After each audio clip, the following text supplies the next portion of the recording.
Is that you? So did you start out doing that street magic? Is that when you first started doing magic? I mean, I was doing magic since I was like 5 years old, so I would do really simple mathematical tricks.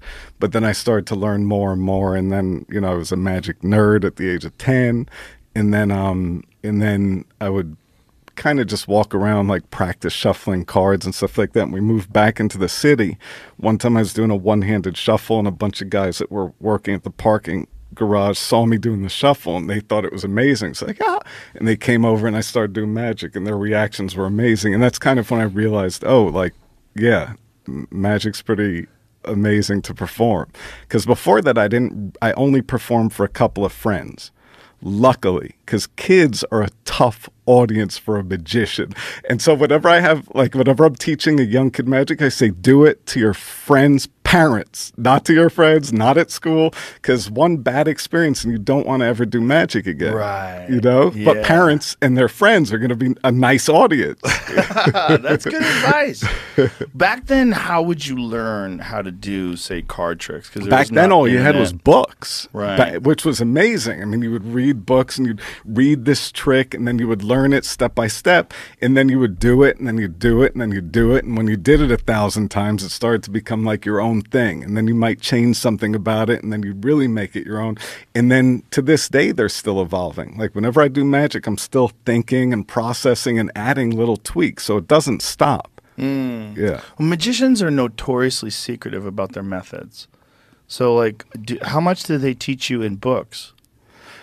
Books in magic have a lot, but the good stuff is hard to come across. It's not in books. How old are the books? Like, what's the oldest magic book? Well, the first one was like, I think it was called Discovery of Witchcraft from like 1584 or something like that. And a guy wrote all these secrets of methods that like witches were using, and they were being burned alive. So he's like, here, this is how they're doing it. It's tricks. You got to stop killing the witches.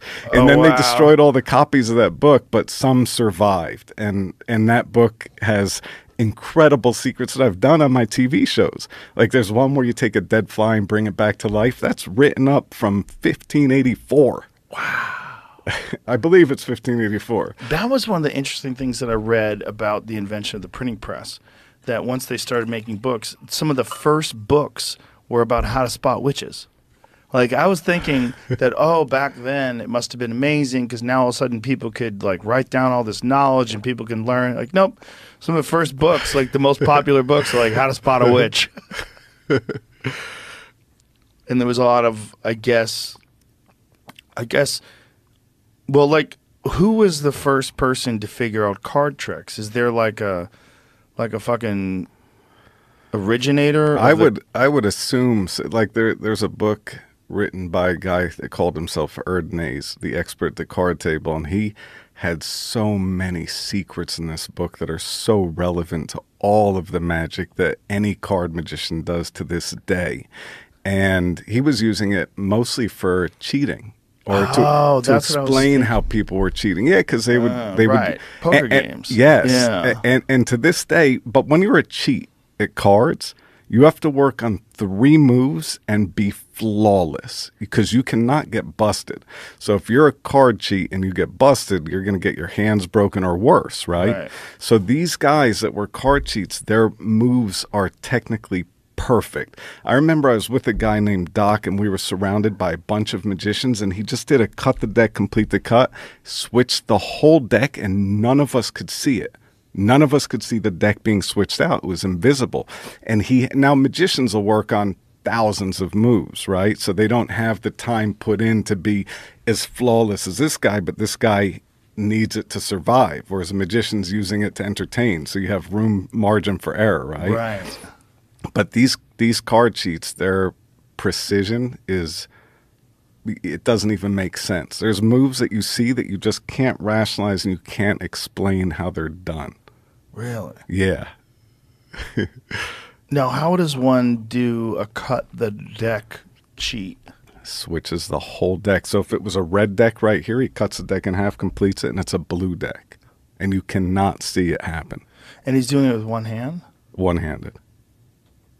Where's the other deck? I'm not going to tell. But I could give you one hint. Okay, give me a hint. He does have some money in his hand. Like he'll Okay. hold some hundreds or whatever. Right. That's the only hint I'm giving, but it's flawless and incredible. But there's lots of guys that just are incredible. There's a guy named Rod the Hop, and he used to go to the New York, he passed away recently in prison, but he used to go to the New York underground casinos. And when he was a kid, I think he was like 15, he would just go to watch, right? To see, because he was a magician, but he was like, what could be done? I think that's why he went. And one day there was a guy that was like in his late 60s, and he said to the guy, I saw what you were doing. And the guy's like, no, you didn't, kid. And he's like, yeah, I did. And he's like, then tell me what I was doing.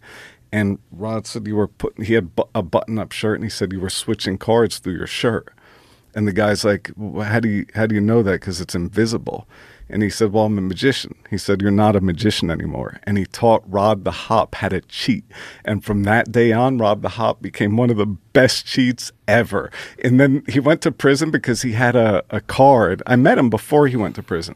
And he had a little device that he would put into all the slot machines, and they'd all pay out $9 grand. And eventually the casinos got wind of it because they're like, why is every machine paying out $9 grand here, then this kid? And so they put him in prison, and he passed away there. But that that guy's chops were every magician that ever saw him, which is rare. He didn't mix with a lot of guys, but he mixed with a few, all blown away beyond. And it's just simply practicing something to the point where your hands 3 moves are moving so quickly and so smoothly, and is it misdirection as well? No, you could be burned. You could have cameras up. You could do no. These moves are invisible. Wow. Yeah. How does one make a move invisible? I mean, is it just repetition or understanding what to do to make it invisible? I mean, I'll show you a move that's just invisible. Okay. But let's see. And it's just a move, though. So, okay. I mean, so you just pull out a deck of cards. All you have to do is, if you want to take a card, and that's invisible. Like no matter what you do, you can't see it. So, but it's just a simple move. It's just you take a card and then you take the, but that's invisible. But that's used in magic. So for people that are just listening, you had a card that was a heart, and then you flipped it over to a spade. But that's do that again. So you just take a card, you do like that, and then you do that, and then it's there. What the fuck? Yeah, but what I'm saying is that's used by magicians. But imagine this beyond in a whole nother way that you cannot see anything. My friend, I can't see anything.